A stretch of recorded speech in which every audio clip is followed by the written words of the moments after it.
Estimados amigos, estamos nuevamente con Plataforma Democrática, el programa que nos permite analizar la coyuntura nacional desde un punto de vista amplio y plural, con los análisis de Víctor Andrés García Belaúnde y Juan Cheput.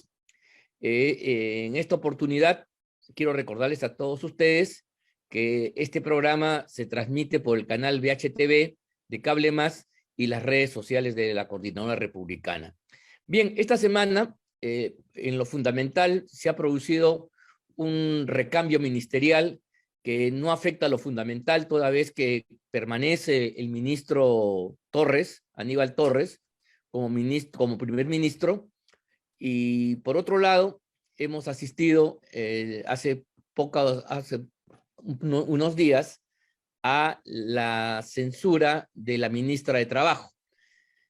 ¿Cómo entender esto? Este es un punto que podríamos nosotros analizar, toda vez que sobre esto las bancadas oficialistas han tenido votos diferentes, es decir, se han dividido.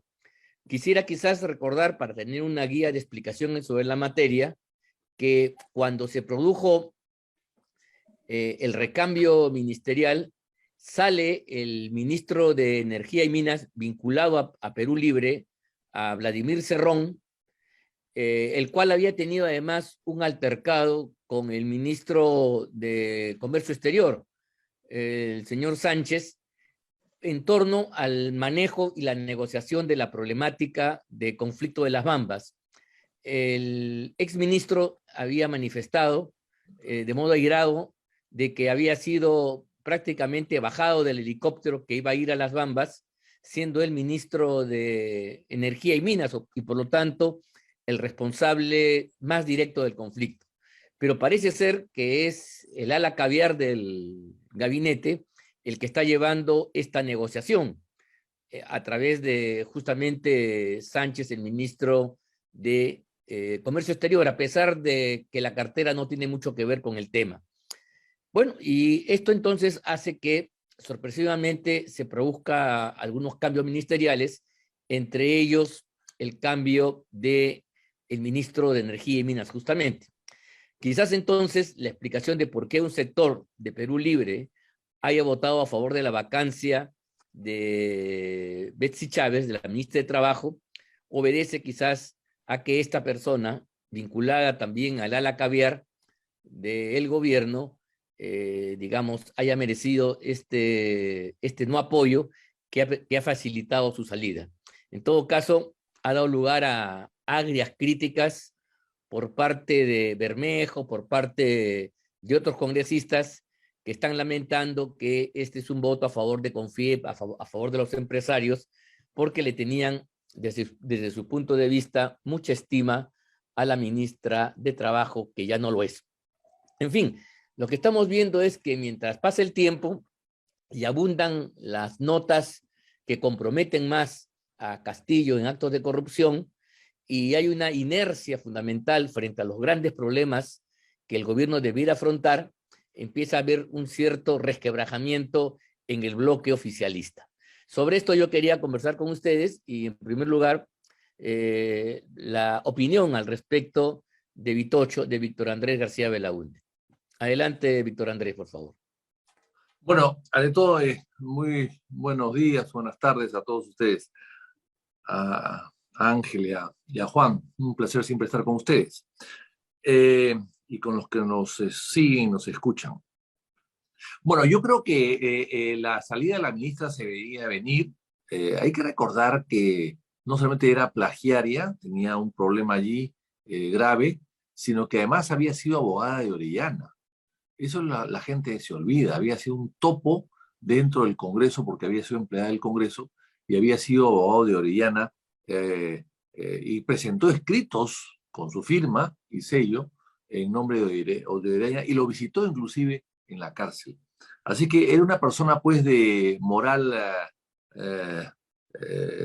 Flexible. dudosa, flexible, sí. Es una buena expresión, flexible, o light, ¿no? Y entonces, y después pretendió imponer un código de trabajo desastroso que lo único que hacía era controlar más los pocos trabajos que hay en el Perú y no promover el empleo. Lo que el Perú necesita es promover el empleo, sobre todo cada día que pasa más el tiempo y nos vemos que la pandemia primero y ahora la guerra en Ucrania van a dificultar tremendamente el trabajo en nuestro país. Y claro, eh, el trabajo formal es cada día más escaso. El informal, claro, puede aumentar y de eso no hay mucho control. Pero el Ministerio de Trabajo es de promoción social, debe promover el trabajo y no lo promueve, sino le pone cada día más cortapisas, le pone cada día más candados, más requisitos, más exigencias. La SUNAT o la SUNAFIL, quiero decir, lejos de promover el trabajo o auspiciar las buenas prácticas laborales o incentivar las nuevas prácticas laborales o enseñar o dar el ejemplo o aconsejar, simplemente te cae y empieza a las empresas formales, por supuesto, y empieza casi a extorsionarlas. Entonces yo creo que fue una ministra de Trabajo desastrosa, sin un tipo de preparación,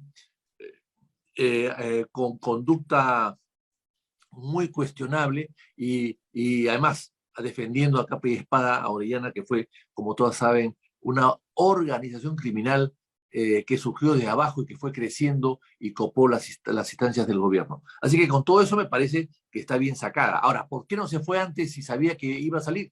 Esa es la gran incógnita que hay. Creo que hay una lucha interna dentro del gobierno, serronistas, bermejistas, torristas o animalistas, son personas que evidentemente están luchando por el poder, y tan pronto pasó esto, hemos visto a Cerrón que de portero se ha convertido en visitante asiduo de Palacio de Gobierno, exigiendo su cuota o planteando sus exigencias para cogobernar con Castillo. Yo creo que todo eso es clarísimo y vemos difícil que se llegue al segundo paso, que es la censura del gabinete, porque Torres ha hecho bastantes méritos para irse, pero evidentemente parecería que el Congreso no quiere gastar esa vara de plata porque quiere aferrarse, en gran parte de ellos, muchos de ellos, aferrarse al poder y quedarse pues los 5 años del mandato presidencial o del mandato congresal, y no están dispuestos pues a hacer ningún tipo de sacrificios ni fiscalización que le permita de alguna manera controlar mejor los excesos, errores, incapacidades y corruptelas del propio gobierno. Bien, Juan, muchas gracias, Víctor Andrés, por el comentario. Juan, yo quería en la misma línea preguntarte si así están las aguas movidas en el bloque oficialista, ¿cómo vendría, crees tú, la votación del Congreso en torno a la acusación constitucional contra Dina Boluarte? Recordemos todos de que esto se inicia con un hallazgo, con un informe que ha hecho la Contraloría General de la República. Esto no ha nacido del Parlamento. La Contraloría, dentro de sus funciones constitucionales, lleva a cabo este tipo de investigaciones y determina después las inconductas de los funcionarios. En este caso, la transgresión del artículo 126 de la Constitución, que como todos sabemos, exige que el cargo de ministro sea a dedicación exclusiva y por lo tanto incompatible con otro cargo, otra función, tanto en el sector público como privado. Esto que está claro, y repito, es ya una prueba preconstituida de acuerdo al procedimiento de control, una prueba preconstituida que ya prácticamente sobre el particular no requiere mayor análisis, porque la prueba ya establece, digamos, el hecho en sí. Sin embargo, cabe especular un poco, Juan, sobre los votos. Esta división que se ha operado en torno a la censura de la señora Betsy Chávez, quizá podría repetirse en torno a la acusación constitucional de Dina Boluarte, toda vez que el caviaraje por declaraciones de Gorriti, además expresas, estaría muy contenta de que ella asuma la presidencia de la República y ellos solícitos darle todo su apoyo y cogobernar con Dina Boluarte. ¿Tu opinión al respecto, Juan? Bueno, primero que nada, un saludo a ustedes dos, queridos amigos, a Vitocho y a ti, Ángel. Un placer estar con ustedes nuevamente. Yo quería empezar transmitiendo un pedido de un oyente que me encontré hoy día en la mañana comprando pan. La señora, la señora me dijo que siempre ve a Vitocho, a ti Ángel, a mí en plataforma, pero que no cambiemos de día, que ella no sabe qué día es, miércoles, jueves o viernes, que ella y sus Ya, amigas nos ven, pero quieren un solo día y a la misma hora para poder organizarse. obviamente. Señora, señora Carmen, cumplo con transmitir su pedido acá en el De programa. acuerdo, Y gracias conforme, por ver. Y gracias por ver. conforme, Bueno, conforme. fue una promesa que hice en la mañana, así que la señora Carmen que nos está viendo ya lo va a asimilar. Bueno, eh, yo no creo que haya una correlación entre la votación obtenida en el caso de Betsy Chávez y lo que hay con Dina Boluarte.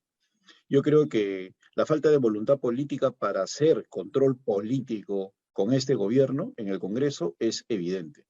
Lo he sostenido desde el primer instante cuando se negaron a, a aceptar el pedido de quitarle, de no darle la confianza al gabinete del impresentable Guido Bellido. A lo largo del tiempo han manifestado una ausencia total de voluntad política para hacer una efectiva fiscalización. Y lo que ha habido con Betsy Chávez es un premio consuelo. Ellos sabían que tenían que otorgar una prenda al electorado para de esa manera tapar, ocultar, ponerle una máscara a lo que significa la vergonzosa actuación del Congreso en relación a Aníbal Torres. El interpelado de fondo era Aníbal Torres, por lo de Hitler, por la polarización, por los insultos al Congreso, por su convocatoria a personajes cuestionados, por su total indiferencia con los actos de corrupción, etcétera, etcétera. Y el señor Aníbal Torres en el mismo Congreso se atrevió a retar a los parlamentarios y a burlarse de ellos. Recuerdo el caso con Quiabra, que lo desafió un debate y luego el señor Quiabra inocentemente aceptó el debate en lugar de plantear la censura, se la cortó para la salida, ¿no? Demostrando que es un excelente militar, pero lamentablemente un político novato, cayó en el juego del señor Aníbal Torres, el cual luego se burló y ni siquiera le respondió a Quiabra su aceptación del debate. O sea, ni le respondió. Entonces, el Congreso lo que ha hecho es simplemente darle un premio consuelo a esa ciudadanía que exige control político con lo de Betsy Chávez. Hoy día en la mañana también recordaba que el 22 de febrero en el programa de Beto Ortiz decíamos que no entiendo por qué no sale Betsy Chávez después de atrocidad tras atrocidad que viene haciendo en el Ministerio de Trabajo y sin embargo ha permanecido hasta el último instante. Así que no creo que haya una correlación con lo de Dina Boluarte. Lo de Dina Boluarte, como tú bien has señalado, cae por su propio peso, hay infracción constitucional y merece la sanción. Pero este Congreso va a hacer lo imposible por quitarle el soporte que tiene Pedro Castillo en la primera vicepresidencia, o en la segunda, en la primera, perdón. Así que los votos al final, yo creo que van a ser materia de cuestionamiento, no se van a lograr, y aún más, yo creo que de repente ni siquiera pasa de la comisión permanente. A ese nivel ha llegado este Congreso. A tal punto que hoy día Vladimir Cerrón se burla del Congreso, desprecia al Congreso. Vladimir Cerrón ha sacado un tuit donde dice, en palabras más, palabras menos, que este Congreso es incapaz de censurar a alguien, de censurar a Aníbal Torres porque temen perder sus privilegios, temen perder el pote de miel, están amarrados a su curul. A ese nivel llega hoy día Vladimir Cerrón, despreciando al Parlamento, que con su comportamiento obviamente está dando pie a ese tipo de cosas. En más de una oportunidad hemos señalado en este foro, nosotros tres, que si Castillo hace lo que se le da la gana es porque el Congreso no hace control político. Así que por lo tanto, yo dudo mucho que por más que la señora haya cometido infracción constitucional, logre los votos, en este caso mayoría legal, 66 votos, para ser sancionada constitucionalmente, a pesar que lo merece. No dudo mucho que logre eso el Congreso. Bueno, efectivamente eso vamos a verlo. De todos modos, creo que hay una coincidencia, la determinación de culpabilidad de un trabajo incompatible con la función de ministro de Estado, lo está diciendo el órgano especializado, lo está manifestando la Contraloría, no es ningún congresista. El Congreso tiene que darle curso a este hallazgo que la Contraloría ha determinado. Y, pero si me por permites, supuesto, Ángel, hay maniobra. Mira, Itocho ha sido presidente de la Subcomisión de Acusaciones Constitucionales durante 5 años. Y yo he sido miembro de la misma durante 3 años. Mira lo que está pasando con casos emblemáticos. Se demoran hasta en designar al congresista delegado. Se demoran en convocar a la permanente. El señor Alejandro Cabero se va de viaje a la India teniendo un caso importantísimo como el de la acusación contra Merino y Antero Flores, cuando ya debería haberlo evacuado. Y por otro lado, en el caso de la acusación contra el mismo Pedro Castillo, hacen marchas y contramarchas. El 15 de junio termina la legislatura. ¿Cuándo se va a ver esto? Cuando se vea ya se enfrió el tema y ya es otra mesa directiva. Entonces, no todo es reglamentarismo en el Congreso, también hay acciones políticas, y hay que decirlo, en términos de oficio político, está ganando por goleada Perú Libre, al resto de parlamentarios. Bueno, compartimos la idea de que efectivamente el Congreso tiene mucha responsabilidad en lo que viene acaeciendo. El hecho de no poder resolver la cuestión de Castillo, no contar con los votos, en fin, el pecar a veces de ingenuidad, a veces de malicia, en fin, ya eso depende de cada uno, hace que bien merecido haya un repudio ciudadano a la actuación del Congreso también. No solamente Castillo es repudiado, lo es también en igual o un poquito más incluso el Congreso de la República, y por eso creo que la salida más o menos que se está esbozando, la salida más razonable y constitucional, pero sobre todo democrática, recurrir a las urnas para que se adelanten las elecciones y se recorten los mandatos, es una salida que habrá que darle forma, por supuesto, tiene sus características, pero digamos sería el horizonte más plausible en un momento como este.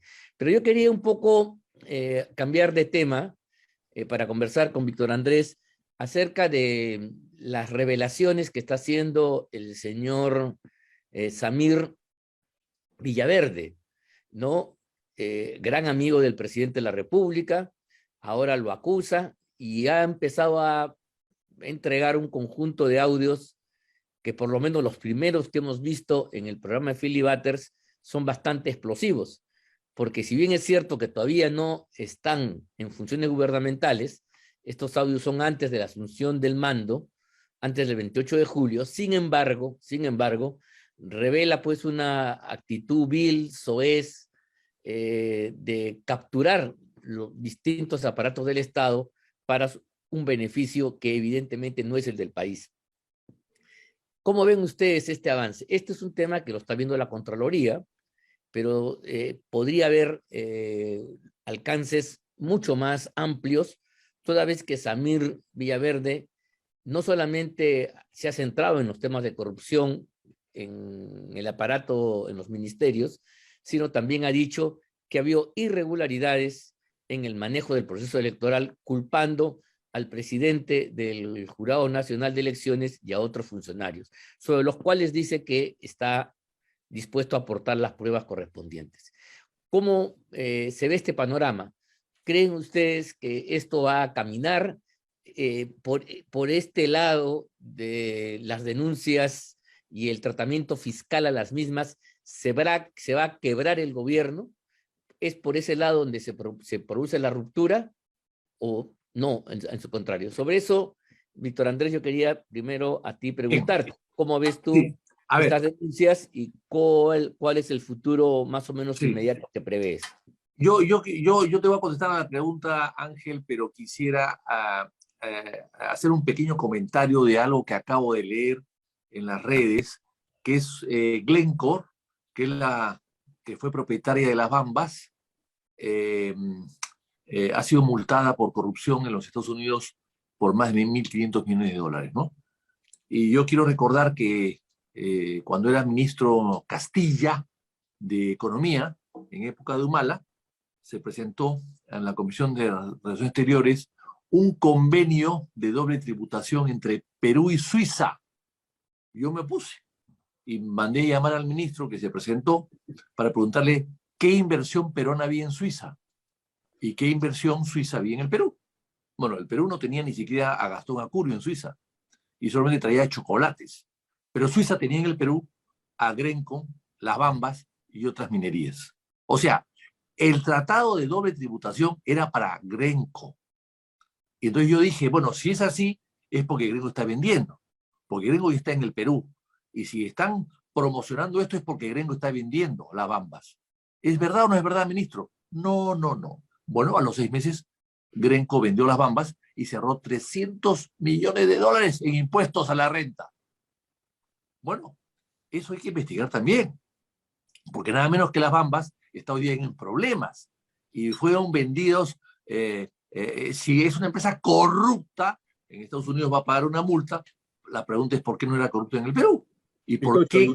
disculpa, Vitocho, y Castilla acá se pasea como pinólogo, ¿no? Así No es. pasa nada con ese tipo. Así es. La Así es. cátedra de moralidad. Así es. Así Ahí es. están mis debates, que yo se los puedo mandar. Y Castilla mintió, por supuesto, y mentía y cínicamente, y resulta que a los 6 meses se vendió las bambas a los chinos y cambiaron todo el sistema, ya no hubo ferrocarril, abrieron la carretera de trocha, en fin, cambiaron todas las cosas que hoy día están produciendo los problemas que todos conocemos. Entonces yo creo El origen. que eso hay que investigar. Ese también fue una compra de votos. Y eso fue el lobismo corrupto peruano de aquella época, que es el lobismo de casi tradicional en el Perú, de los estudios de abogados, de los amigos, y que presentan este tipo de tratados internacionales para favorecer una empresa. Entonces, yo creo que eso también hay que investigarlo. Bien, volviendo al tema de la pregunta, Ángel. Yo creo que los audios de Samir son un torpedo. Realmente son devastadores a mi mover. Pero claro, parecería que algún sector de la opinión pública no son devastadores, como el plagio. Yo recuerdo haber visto a Marisa Glave y a Verónica Mendoza hablar del plagio de Acuña para que no sea candidato a la presidencia hace años atrás, protestando y hablando todo lo que sabemos de lo que es un plagio, que es un robo intelectual, y ahora resulta que el plagiario es la primera dama, el primer mandatario, y no pasa nada. El plagiario también es el señor Eloy Espinosa Saldaña, y bueno, y tampoco pasa nada. Y tampoco pasa Vocal del nada. Tribunal Constitucional, ¿no? Nada Eloy menos. Espinosa, para todos los Y la amigos. Católica, De la Católica, además. la Católica, con una gran complicidad, acaba de decir recién que es plagiario cuando es un tema que está hace 3 años en discusión. Y justamente lo han dicho ahora, lo suspenden 2 semestres y se ha ido el señor Espinosa cuando ya no es nada, ya no es tribunal, ya no es miembro del Tribunal Constitucional. O sea, claro, se quería mantenerlo en el Tribunal Constitucional, por eso se aguantó esa decisión, porque si hubiera salido, hubiera tenido que renunciar, hubiera caído. O sea, la Católica ha estado jugando con la corrupción. Así es. Se ha estado ensuciando con la corrupción la Católica. Nada menos que la Católica, o sea, de Católica no tiene nada. De Católica ya no tiene nada. Porque si la Católica, además hay que recordar el caso del historiador Orrego, que se le descubrió un plagio y lo sacaron en 2 minutos. Y nunca más regresó a la Católica, creo que era hasta decano de la Facultad de Historia. Raúl Ferrero. Bueno, y Ferrero hace 30 años. Hace 30 años igual. El Mistexeros. Bueno, que lo descubrió Hilleman y lo remarcó el corresponsal de ANSA en el Perú en aquella época, ¿no? Sigliota creo que se llamaba, bueno, en fin. Entonces resulta que con Eloy Espinosa no pasó nada, 1 semestre, 2 semestres de suspensión, y justamente cuando ya no está en el tribunal. O sea, que si no hubiese elegido el Congreso a los nuevos miembros del tribunal, del TC, el informe del plagio no salía, no decían nada. No decían nada, lo aguantaban. Oye, eso es una vergüenza para la Católica. Es una vergüenza para la Católica. Bueno, entonces estamos hablando pues de una doble moral, ¿no? Para unos sí, para otros no. Me molesto con fulano porque no es mi amigo, pero a mis amigos no. Ahí la moral es más flexible, como bien dices tú, no con la cintura de Garrincha, ¿no? Como dices tú, Ángel, ¿no? Entonces, eso no se puede ni aceptar. Ahora bien, yo creo que evidentemente no hay Congreso fiscalizador, no hay contrapeso, y lo ideal sería un adelanto de elecciones, pero claro, no lo van a hacer. Hay alguien que propone adelanto de elecciones en la segunda cámara y no en la cámara actual, para que se animen los actuales congresistas a votar a favor, pero yo lo veo esto complicado. Ahora, el tema de Samir es muy grave, pero también lo están aguantando y lo están maquillando y están colocando en segunda o tercera hoja de la noticia, no ocupa primeras planas en los diarios que de alguna manera están con el gobierno y han estado antes con Castillo, están con Castillo, han estado antes con Vizcarra, etc. Entonces yo creo que eso es muy grave y no veo cómo vamos a salir.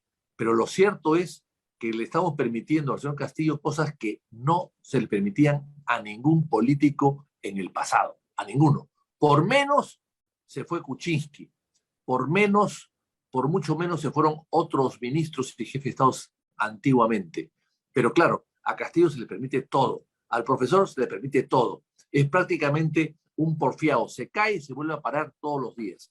Entonces, yo no sé finalmente cuál va a ser la solución, pero definitivamente tiene que conversarse o madurarse un adelanto de elecciones porque tal como está, no podemos avanzar. Y en el caso de la señora Boluarte, ella debería ser acusada.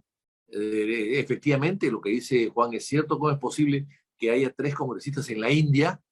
En la India, es decir, hace 8 meses han llegado al gobierno, perdón, al Parlamento, hace 8 meses, y ya se fueron a la India. En 2 años se darán la vuelta al mundo. He sido 25 años congresista y creo que una sola vez pude ir a la India y por mis propios recursos, además, en 25 años. Entonces a los 9 meses ya se van a la India. Cuando hay tantos problemas en este momento, muchos en este momento, mucho más que antes, mucho más que en los últimos 25 años, hay tantos problemas en el país vinculados a la pandemia, vinculados a la guerra en Ucrania y vinculados al desastre del gobierno que tenemos. Así que yo creo que hay una irresponsabilidad total allí y no veo que haya una toma de conciencia adecuada del Congreso para darle solución a la crisis que cada día se profundiza más. Muy bien, muchas gracias, Víctor Andrés. A ver, Juan, ¿cómo vemos pues el tema de la salida política, el incremento de elementos probatorios acerca de la verificación que el entorno presidencial, familia incluida, y el propio capitoste que hoy ocupa Palacio de Gobierno, pues están con el lodo que les llega casi al cuello en materia de corrupción? Y estamos solamente en las primeras investigaciones, porque como tú bien dices, ha habido lentitud, ha habido lenidad, qué sé yo, pero poco a poco, pues, la verdad, los hechos se van descubriendo y efectivamente, independientemente ya de la incompetencia supina de este gobierno, la incapacidad, la provocación, las tonterías, el horizonte antidemocrático que nos propone, este tema de la corrupción es inédito. No porque antes no haya habido actos corruptos que deplorar, sino por la precocidad, ¿no? Y la grosería en la forma como esto se ha planteado.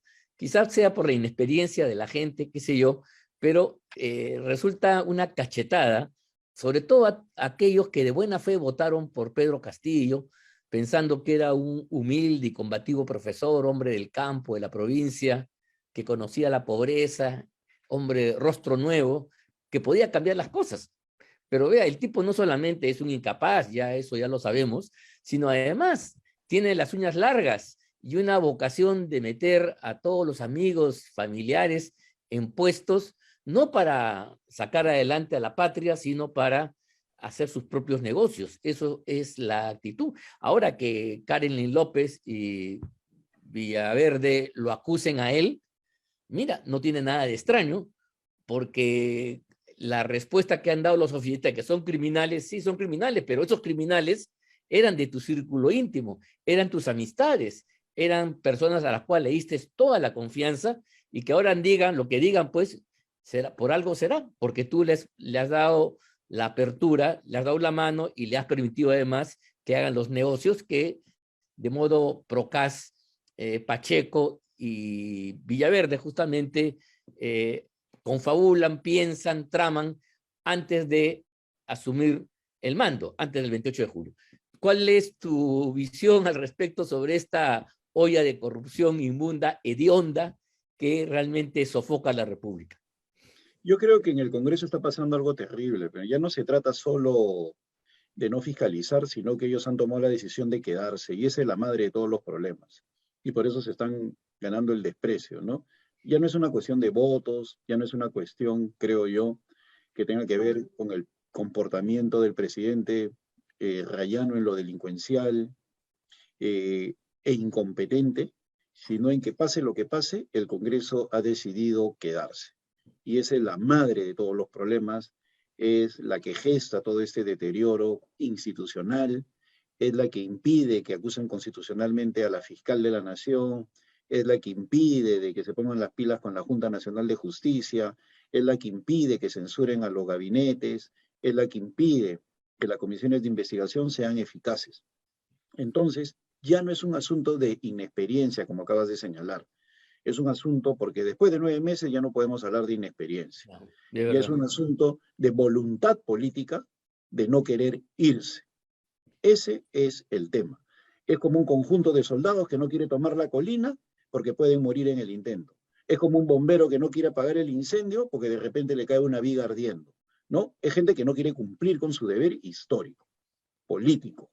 ¿No? No tienen el temple ni el temperamento como para poder confrontar este gobierno, y por eso los desprecian, pues, ¿no? Por eso es que al frente tienen un Vladimir Cerrón que se permite decir Congreso Ganapán, en otras palabras, ¿no? Están amarrados a su pote de miel, porque ya se dieron cuenta que haga lo que haga Castillo, el Congreso no va a hacer nada, absolutamente nada. Están allí dedicados a sus viajes, están dedicados a sus beneficios, ¿no? Y hacen maniobras como la de esta salida de Betsy Chávez, que ha significado, como decía hace un rato, simplemente un premio consuelo. A tal punto que las mayores exigencias de cambio están viniendo de sectores impensables. El presidente de Confiep, el señor Caipo, ha dicho que caiga el gabinete, ha debido caer todo el gabinete. La Cámara de Comercio de Lima ayer se ha pronunciado en un comunicado que tiene que caer todo el gabinete. Y los parlamentarios hacen que caiga una piecita minúscula, que no pasa nada si se queda o se va, un personaje marginal como Betsy Chávez. Así que yo creo que el problema que tenemos que enfrentar en los próximos días es el de esa voluntad política del Parlamento de no querer que las cosas cambien, porque coincido plenamente con Vitocho. Lo de los audios es un misil, es algo devastador. El contenido de los audios demuestra que es una organización criminal, y lo dice quien investigó a los Cuellos Blancos en la Subcomisión de Acusaciones Constitucionales. Yo me documenté sobre todo lo que eran los acuerdos de Palermo. Y para que haya una organización criminal, en primer lugar, tiene que haber premeditación. En segundo lugar, una escala jerárquica. En tercer lugar, una repartición de roles. Y en cuarto lugar, un beneficio obtenido de la conjunción de esos tres factores. Y acá lo hay todo.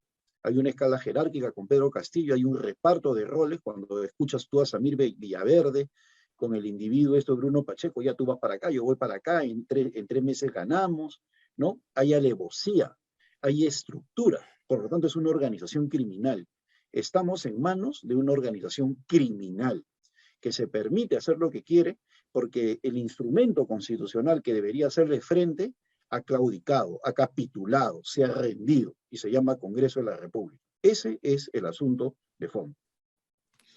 Muy bien. Llegamos pues al fin de nuestro programa. Creo que han sido opiniones muy valiosas que nos permiten caracterizar la coyuntura, el momento actual, las dificultades, las tendencias, las esperanzas y las posibilidades, y quizá también los obstáculos que impiden que el proceso político se desarrolle como debiera. Quiero agradecerles a ustedes dos, Víctor Andrés y Juan, por su valiosa participación, y agradecer también a los amigos que nos han escuchado y visto por en su programa, deseándoles que estas opiniones sean útiles para formular algunas posiciones sobre el momento actual, y por cierto, reiterando nuestro compromiso de seguir descifrando esta coyuntura compleja, de modo tal que nos permita pues tener algún tipo de luz en este horizonte oscuro, turbio en el cual nos encontramos. Les agradezco entonces su presencia y el seguimiento que cada semana nos hacen, y nos despedimos hasta la próxima con nuevos comentarios a cargo de nosotros tres, y reiterando nuestra satisfacción por su participación en este programa. Muchas gracias y hasta la próxima semana.